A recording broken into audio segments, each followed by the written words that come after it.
Imagine that you spot a large sailing ship, marooned on a treacherous sea. Its sails are still up. The ship looks to be almost entirely full. There's just one hitch. And there is a hitch, and it is a big one. There is nobody aboard. No captain, no sailors. There is no sign of a distress call. Nothing. On January 31st, 1921. A 5-masted schooner was seen stranded at Diamond Shoals near the North Carolina coast. From afar, it resembled a normal vessel stranded in oil-stained seawaters. But something was dreadfully awry. The ship was the Carroll A. Deering. She had been constructed just a few years earlier and was a modern, fast, and very capable commercial schooner for her day. Her journey Jongmo, the final voyage, had commenced months before. She had sailed from Norfolk for Rio de Janeiro and was now returning to Virginia. On January 28th, the ship was taken from the Cape Lookout lightship. Nothing was obviously amiss. The Deering was still sailing. The crew was still aboard. 3 days later, everything had changed. The schooner was watched by the Coast Guard stranded on the shoals. Her sails were still set. Still, sailors still hoist the sails. But no one answered. But no one is answering. No distress signal had been sent. No mayday was transmitted. And no crew members could be seen. No crew member was in sight. Strong seas kept the rescuers from boarding the ship immediately. For several days, there have been days, the Carroll A. Deering remained alone. Left to its own devices, the Carroll A., a giant sailing ship, a gigantic sailing ship, sitting helplessly in the breakers. They sit on the bench, broke and disarmed. And nobody knew where its crew had gone, and no one knew where its crew had gone. When rescuers finally reached the vessel, when the rescuers finally reached the ship, they discovered something even stranger. They find something far more stunning. The Carroll A. Deering was empty. The Carroll A. Deering was deserted, completely abandoned. Baskin says it was just one big ghost town. There were no bodies. The bodies were never recovered. No survivors. Estenson, there are no survivors, and no obvious explanation. And of course, there's no hint as to why. The lifeboats were gone. The lifeboats were now gone. So were the ship's papers. And now the papers of the ship too. The captain's navigational equipment was missing. The leader's navigation equipment is missing. The captain secreted the captain's autopsy report in an ATM. The captain is missing. Personal belongings had disappeared. Personal belongings had been removed from the vessel. But much of the ship itself remained untouched. And the ship itself was largely untouched. The cargo was still there.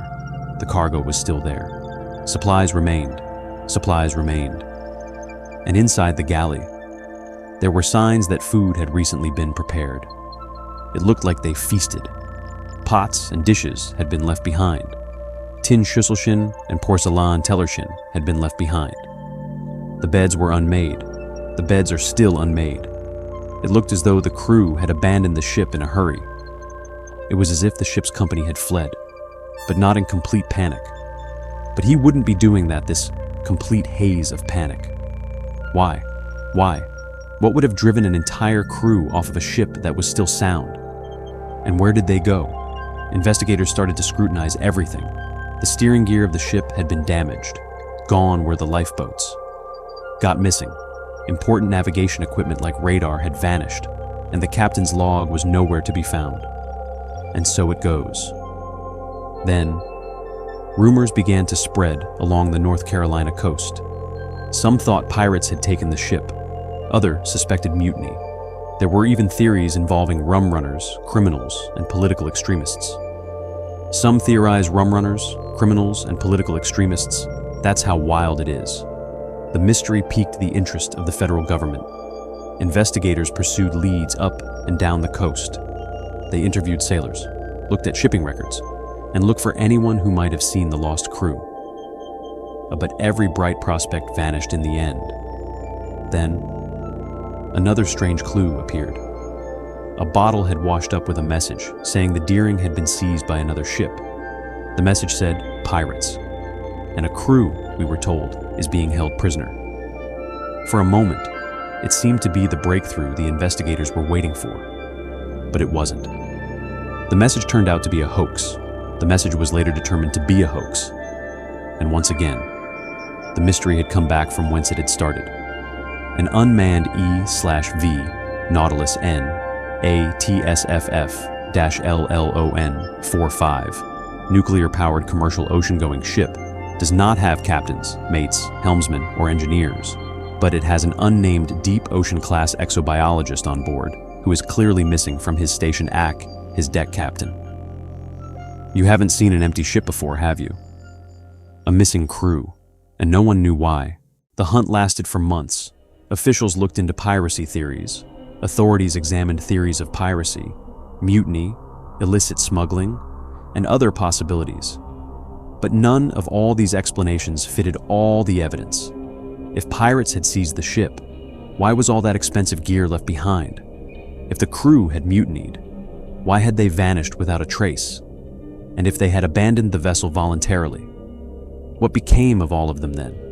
No bodies were recovered, no confirmed survivor ever appeared, and no definitive version of their last moments was found. Meanwhile, the Carol A. Deering was itself fading from sight. The wreck was buffeted by the strong currents emanating from Diamond Shoals.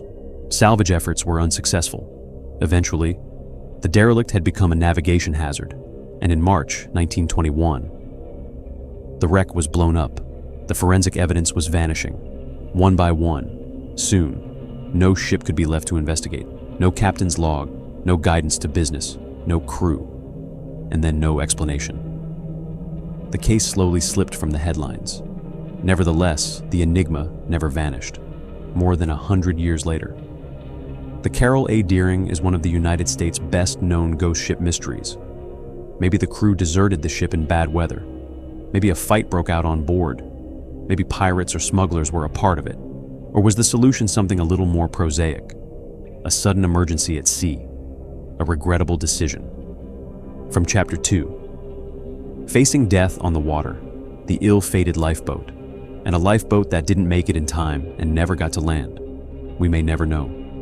The ship was discovered, but not those who sailed her.